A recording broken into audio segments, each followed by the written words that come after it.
How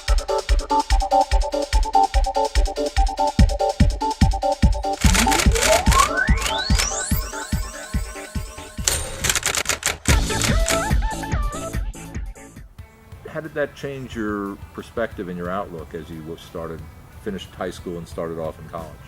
I always tell people, so thank you, Hugh, this is Hugh's doing, that is what made me want to major in international studies, hands down. I remember I traveled to Paraguay during my sophomore, junior, and senior year, and so when I was going on college visits, they'd go around and they'd ask people what they wanted to major in, and I had no idea. But after my trip to Paraguay for the first time, I remember thinking, I really want to get into something like international studies, where I have the opportunity to travel and help others and make a social change or some type of change that will help the way these people live.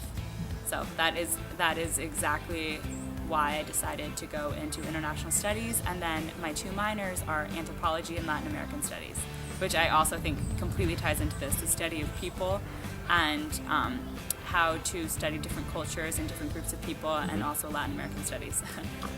Where do you think you would be if you had not encountered LearnServe? That is a really tough question. I've always loved traveling, but I don't think I became so passionate about it until I went to Paraguay.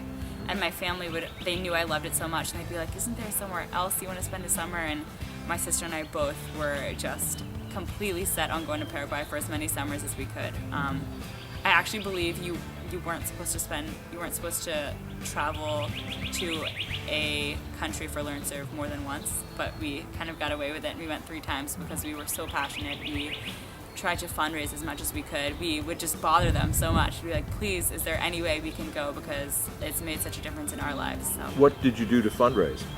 We had car washes. We had a lot of car washes. We had those with the LearnServe groups and without the LearnServe groups. And before my grandfather passed away, for one of our Christmas gifts, he wrote out a check for several $1,000s for my sister and I to donate to LearnServe. And that is what made a huge difference to us. At the community center in Santa Ana, we were able to install security systems and have a computer lab opened up and have desks and chairs brought into the classrooms, which they didn't have before. So that meant a lot to my family. And when he passed away, for his memorial fund, we raised an additional several $1,000s, and that is right now being put towards opening a new community center in Santa Ana.